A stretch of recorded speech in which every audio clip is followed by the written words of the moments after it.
7 o'clock on Saturday, which means it is time for a video tutorial. Hey, Mary, I appreciate you coming.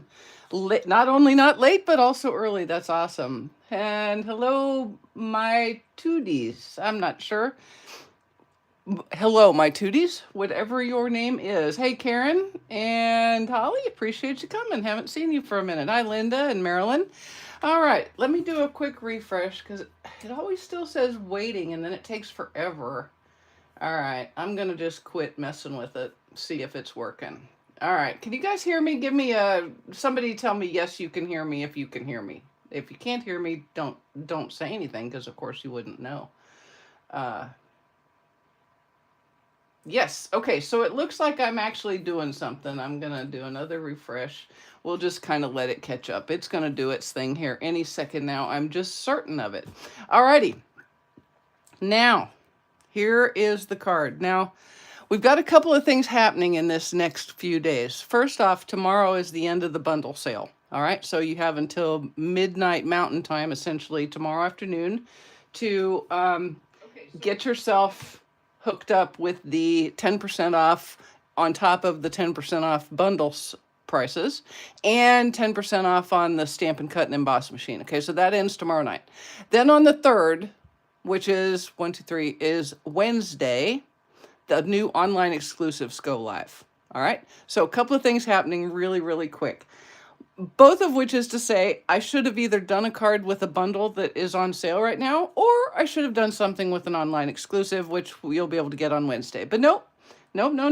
I played again with the Winterly Treetops that you can't get unless you're a demonstrator until September. So yes, it's a sort of a demonstrator fail, but I just couldn't help it. I had this card in my head and I just had to make it. So I did. All right, so what we have here is the Winterly Treetops.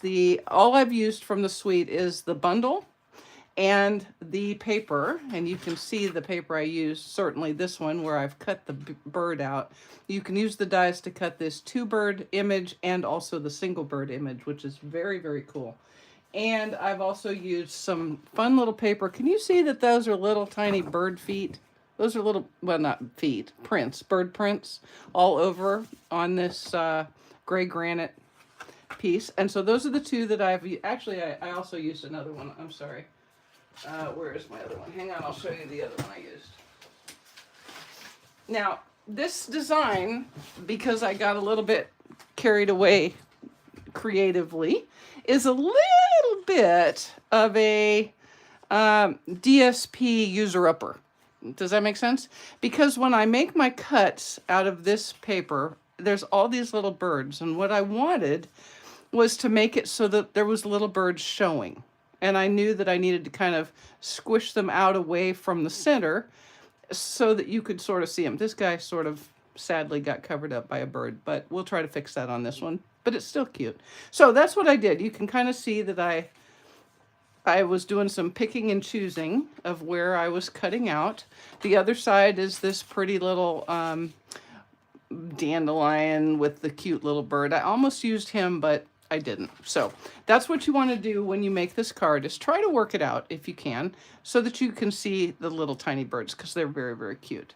And then on the inside, I've just done a little bit of watercolor pencil on the bird image in the Winterly Treetops. Okay, so let's get started. It's all on my blog post tomorrow, which means you don't even have to take notes or nothing. You can just watch. Okay, so I did do the die cutting ahead of time, and what I've done, the Stylish Shapes die set definitely plays a big part in this.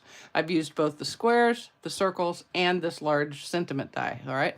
So this is, I would say this would be correctly called the middle die, the middle square die. It's as far from the middle as it is from the large, or it's as far from the smallest die as it is from the biggest die. I should probably slow down. All right, so this die I used to cut the 4 squares, and you can see that this is what I ended up with.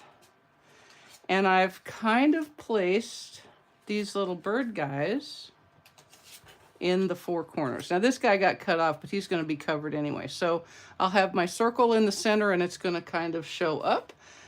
That is that is what we're going to do. So I'm just going to take and set this. This is a 4 1/8 by 4 1/8 inch square of blueberry bushel.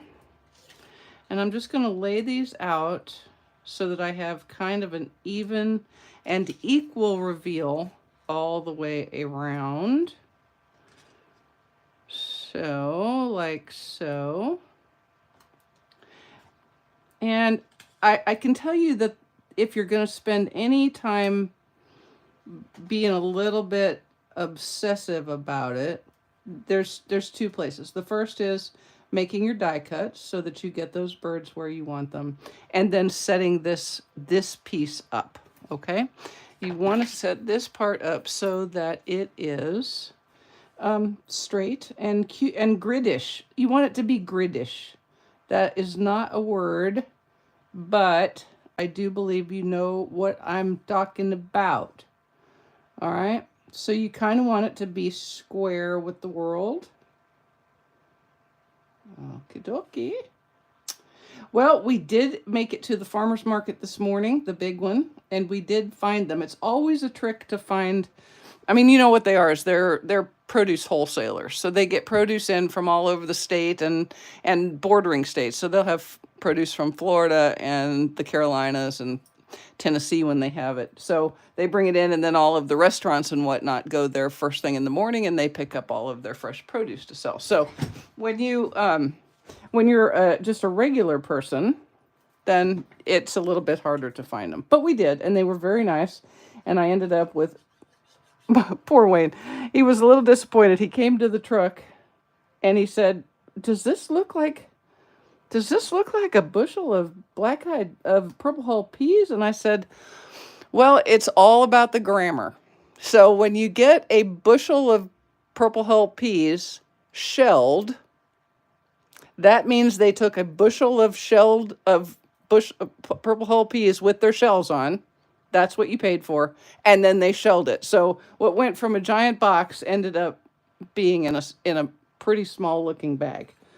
But I will say that when it got poured out of that bag, it looked quite a bit larger. So we did the blanching, and we did the rinsing and the blanching and the shocking of cold water.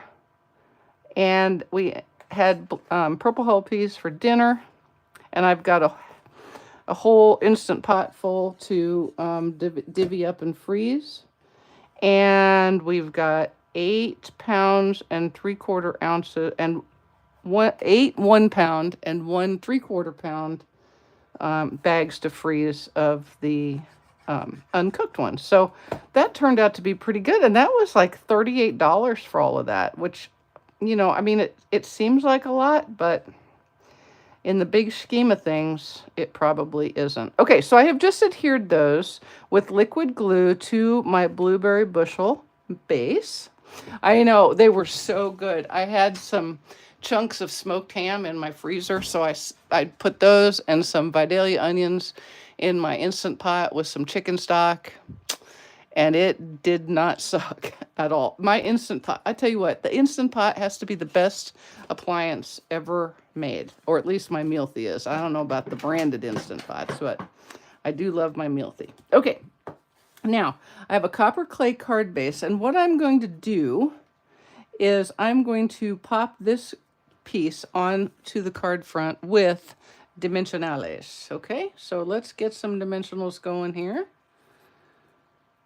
And yeah, it's always risky for me to do this at the beginning because sure as shooting, I'll mess something up. And then I don't even know. Oh, yeah, you do. Bring it. Come on. Purple hull peas, it's kind of a southern thing. These are called pink eye purple hulls. So that's the, not the brand, the type, the variety. And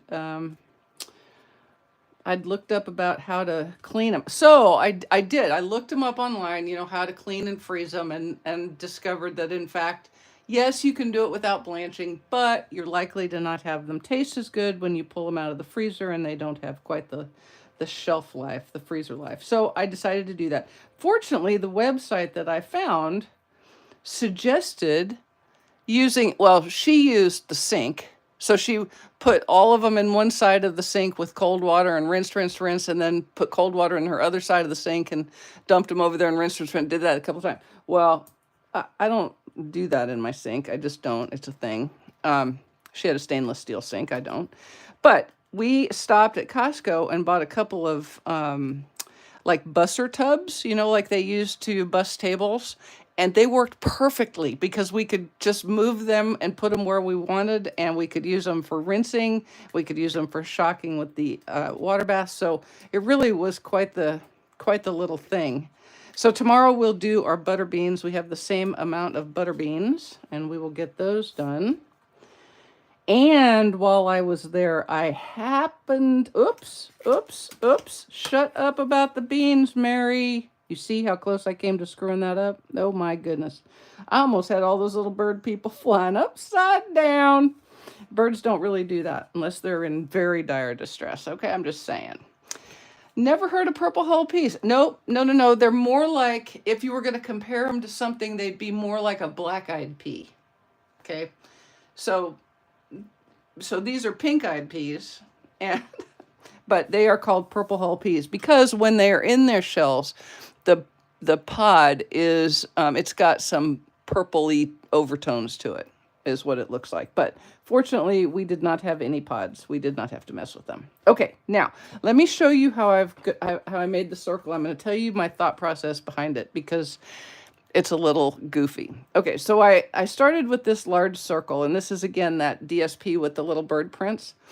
And I knew I wanted to put some twine, but I didn't like being able to see the twine through that little gap in the die cut. You see the die cut of the bird? There's a gap. And without making the bow look really goofy, I could see it, and that bugged me. So I got the brilliant idea, I thought it was brilliant, to cut a circle right out of the middle.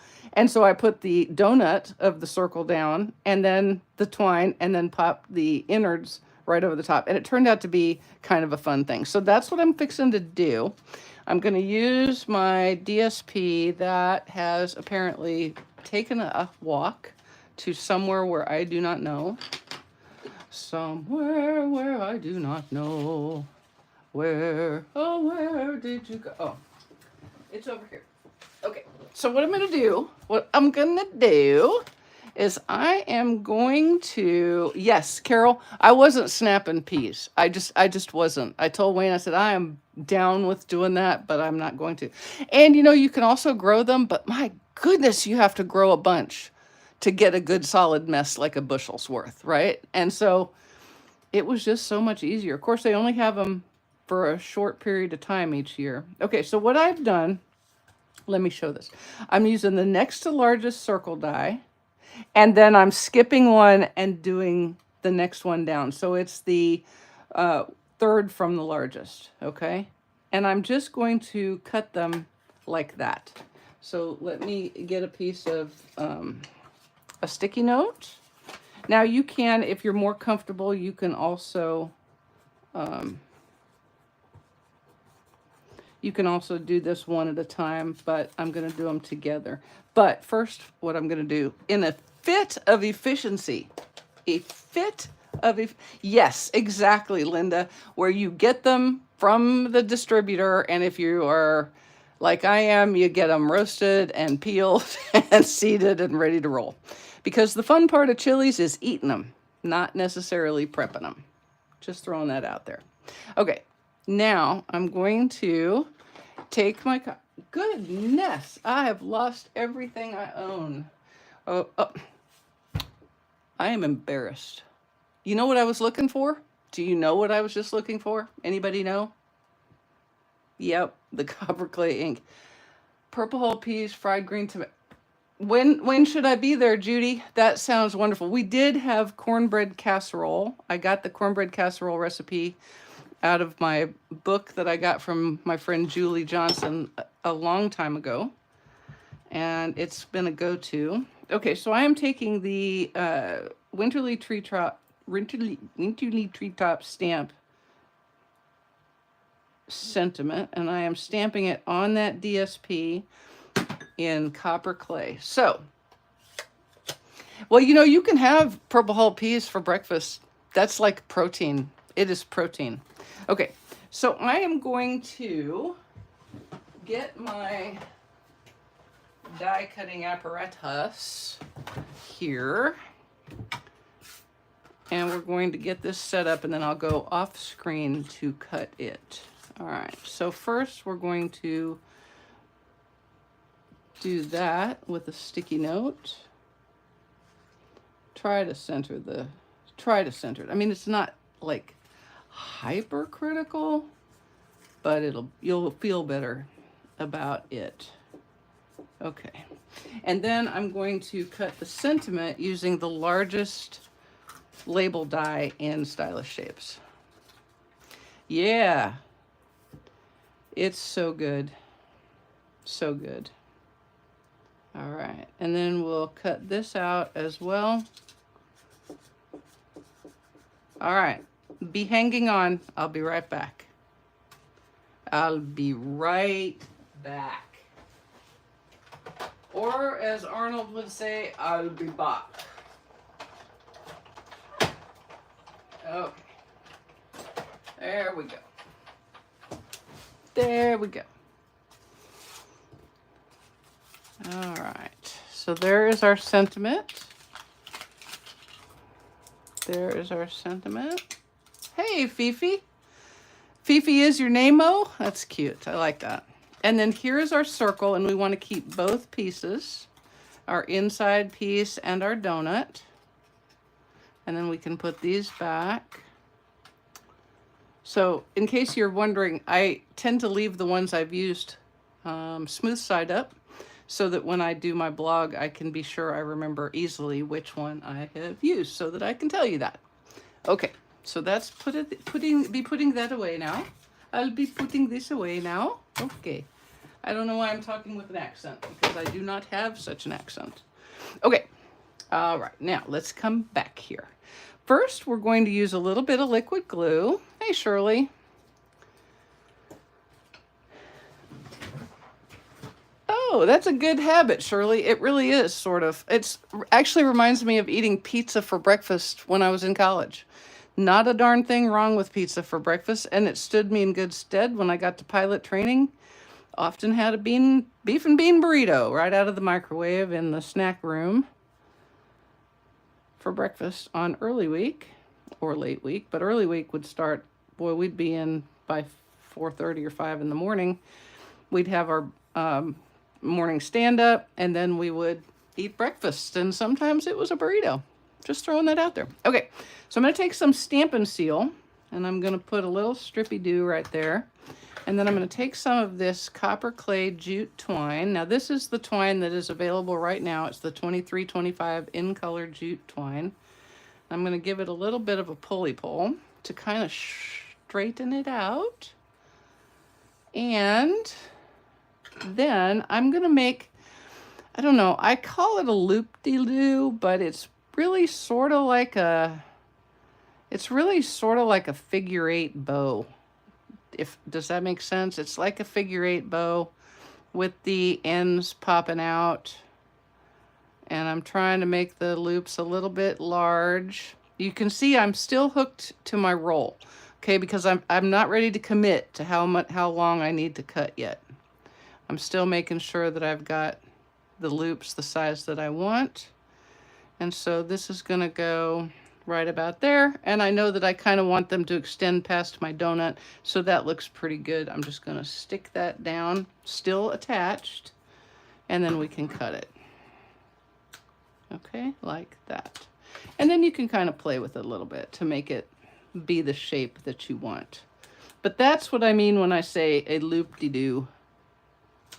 Okay, it gives you the impression of a bow, but it's much flatter than having that knot there would be. Okay, now, remember I told you I used those dies. This is going to go right here, so you can see that I still can see my twine outside of my bird, so that's all good. So the next thing to do is put my circle back in place, and I'm going to do it with Stampin' Dimensionals. Now, when I do Stampin' Dimensionals over, my neighbors from Tennessee moved to test at a contest, which was better, black-eyed. Oh, yeah.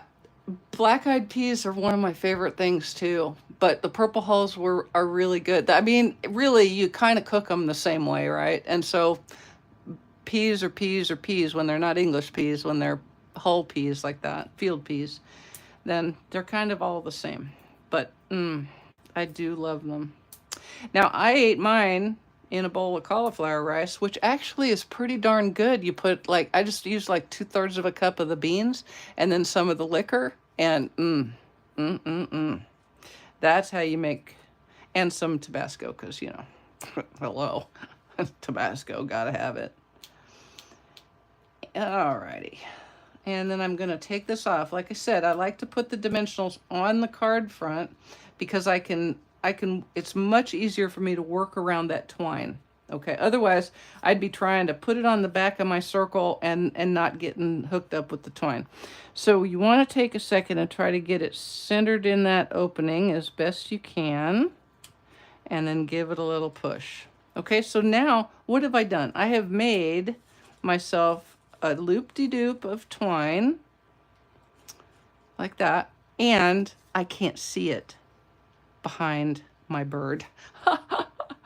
I can't see it behind my bird, and that made me happy. Okay, it did. I'm sorry, but it did. Okay, let's see now. Where is this attached? Let me see. Okay, I'm going to pull that. I want that a little smaller. It was too big. Okay, so I'm just going to use liquid glue to adhere this. Oh, yes, yes, yes. Rosie, this is Rosie Keene's birthday, and her family is giving her a birthday dinner. So she is not here today, but if y'all would give me a thumbs up, I would appreciate it very much. It makes YouTube very happy. Also, and that's an excellent reminder, next Thursday is the 4th of July. I am not going to do a video on the 4th of July. Go be with your families. If you're going on a little vacation, I hope you have a good time, but be very careful, be safe, watch out. The crazies are out and about, I'm just saying. But I will be back on Saturday next. Okay, so no YouTube video on Thursday, which is like saying there's no after lunch bunch on Thursday. Okay, so I'm just going to put some liquid glue here, and then we're going to adhere him kind of in the center like that. See, I did a much better job keeping this little bird where he can be seen. Now, I recommend taking a Stampin' Dimensional and sticking it under that little cluster of berries. I didn't do it to start with because I wanted to be sure I knew where it was going to go. And if you feel like it, you could even put one right there. And I'm going to do that. I know, Judy. I just got done eating dinner and it's making me want to go pick at the pot, which is still sitting out on the counter getting cool enough to go in the fridge. Okay, let's see if I can get that under there without seeing it. I did. Okay, final thing to do, well, two final things, is we're going to use dimensionals again to adhere our, I don't know what to call this right now. Oh, the label with the sentiment, okay? He has never had a problem in the past. He's been fine. I think he'll be fine again. He's a pretty laid back kind of dude, and once he goes to bed, he's pretty much there. We don't get a whole bunch of them. I mean, we get some, and I personally hate them. I wish people would not buy them. I wish people would not sell them. When we went to Costco today, there was another ginormous store, like a full-up store. They'd like taken over a mattress store. So you know how big those mattress stores are. It was all fireworks. It's like, no wonder people buy them. They can get everything. It worries me. The only good thing about here right now is that I think it's rained enough in the last few days that maybe it's not a tinderbox. My pony does okay. Truthfully, of all of us, I'm the one that worries about it the most. The dog and the pony are like, whatever. But I still worry. Okay, and so I'm just centering that in that space at the bottom. And then I'm going to take a couple of Blueberry Bushel gems from the Tinsel Gem 4-pack. And put them on the sentiment. Like so. And let's see, let's do this last little one right there. Okay, and there's our card base, our card front, which I think is really, really cute. There is a campaign to do that, yes. I wish I thought people would do it. I really do, because I just think people are silly. I'm glad of that, Kathy. I'm glad. I think personally, I think they should just be outlawed everywhere.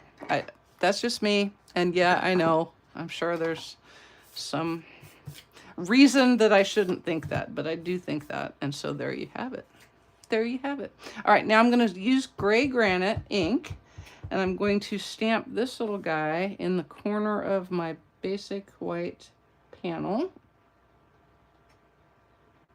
And while I have it out, why don't I do something so efficient and put it on my envelope as well. Oh, Marva, yeah, we have definitely had Buck, our previous dog, was very afraid of them. We've just been so blessed that Finn tends to take things in stride.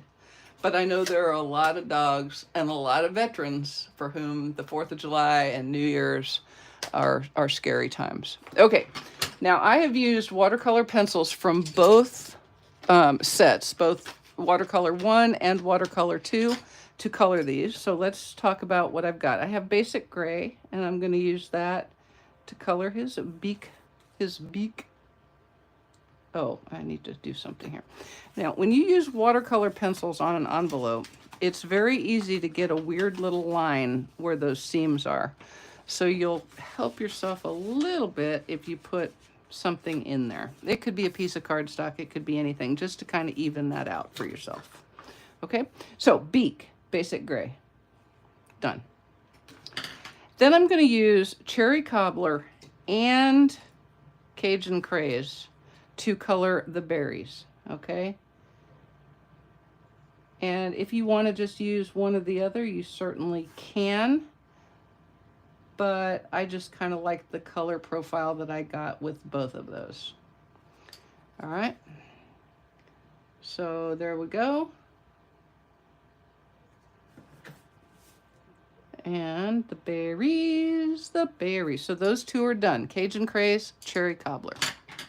Then I took my pecan pie and I just kind of colored that twig. And then I colored, oh, that is not pecan pie. That is crushed curry. Okay, don't be like me. Use pecan pie. That's all right. It's just a different color, species of wood. Yeah, that's it. It's just, well, now you got to do it, Mary. You got to commit. Just commit. Okay. So, you can use crushed curry if you want, but I personally think pecan pie looks better. So we're going to use both of them on this one. Okay. And then this one just has a little bit showing in the corner. And a little bit like that. Okay. And what I did is I just kind of went lightly and then added a little bit of extra detail where the Stampin' Up! Designers have given me some shadows, okay? All right. Okay, so pecan pie, and if you mess up, then also crushed curry for the, exactly, that, those, the PTSD folks for veterans, those are the ones I was specifically thinking of. That's it's a difficult time for them, and I just think they need to be outlawed completely. I really do. Okay, now I have used two blues. In one of the sets, I think it's watercolor 1, the blue is named blue. So I've used it. And then in the other set, you have balmy blue. So I used both of them. And I'm just going to start by lightly coloring the wings with the blue. And then also the head. And it's no kidding, I was really truly looking at this when I colored him, just because, you know, I'm not a good colorer, so if I can get somebody to show me how to do it, then I'm way down with that. All right, so I'm going to use, I've started with blue.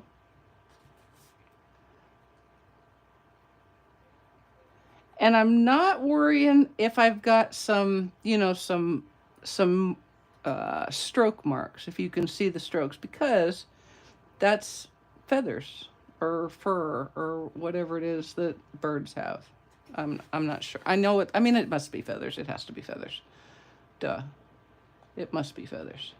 So I'm just going to kind of bring that color down here like that. Color this off wing. And then I'll use the balmy blue to kind of give a little more, it's just a little bit grayer. So it kind of tones it down just a little bit. Put a little bit under there. And then I'm going to go ahead and transition to my curry before I get too far down, much further down the road with the blue. Okay, now for the crushed curry, we're using, I agree. I agree, we should absolutely start a petition. Okay, so for the curry part, I'm just doing just like they did on the DSP. Is this, no, push, get rid of that now. You silly girl. Goodness, I almost colored him in pecan pie. Huh. Okay, so we're just going to put him some crushed curry under here and just kind of extend it a little bit.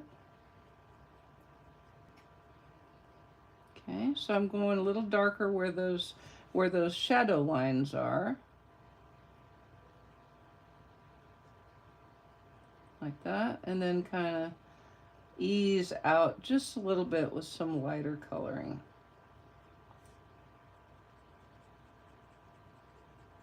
Like that. And yes, I know, you're probably thinking to yourself, how in the world did we get to see Picasso coloring a bird today? Yes, I know. I know. I know. It's true. I'm quite the colorer. I'm going to take the balmy blue and do a little bit of color right there. A little bit more down there. And I'm calling him good. The old stop while you're ahead methodology. Okay, so now we'll go back here. I'm starting with blue on his wings. And because I put that plastic in there, I don't have a weird little hump. You can get a little hump, a little line. All right, and we're going to color his little head. His little head. I think this is the almost blue bird of happiness. That's what I think he is. That's his species, the almost blue bird of happiness.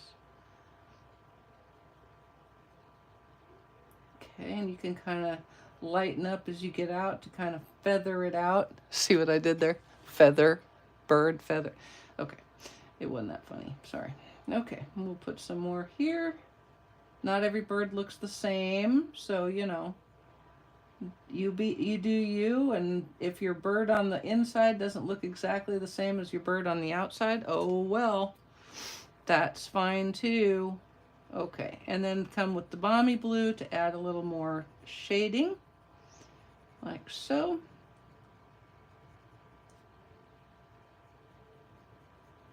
And it's a very subtle change to the blue.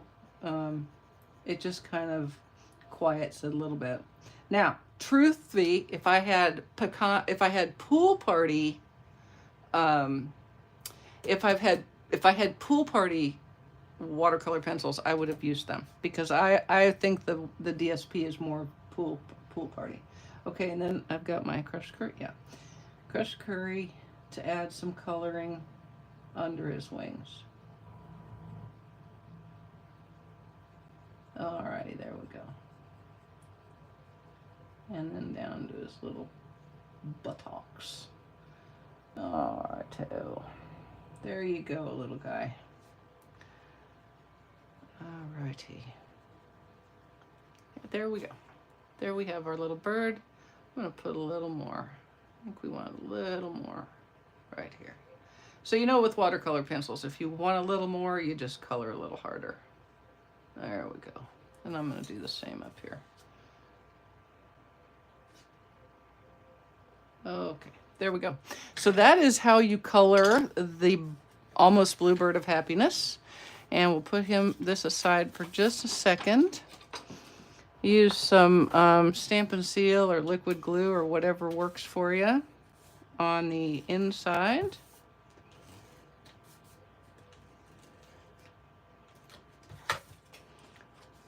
And we are so almost done. Hey, Karen, have a good day. Thank you so much for joining. And I can't wait for you to get this in August. That is true. Didn't do a very good job with the seal right there. See, when I try to be silly and use the Stampin' seal, which is not my main thing, I do silly. Okay, so there's the card. And then we'll just use a little bit of liquid glue on our envelope flap to put a piece of the DSP. Okay. And I've used the, thanks Marva, thank you Jean, appreciate that. I've used the little bird foot steps, and it does have an up and a down. So, however, birds go all different ways. So if you put it on upside down, I would just leave it and go on with it because it just won't matter. Alrighty, so Winterly Treetops coming the 4th of September to customers. Demonstrators will be able to get it the 3rd of August, 3rd or 4th of August. So if you are not a demonstrator but would like to be before then, let me know. And we can get you so you can pre-order in August, or you can join in August and add the pre-order items to your starter kit. And it's going to be, this will be available in the pre-order, plus a whole lot of others from the new September to December 2024 mini catalog. All right, guys, I appreciate you spending part of your weekend with me. And I will not see you next Thursday, but I will see you back here on Saturday next. Thanks so much, everybody. Have a happy 4th of July and stay safe.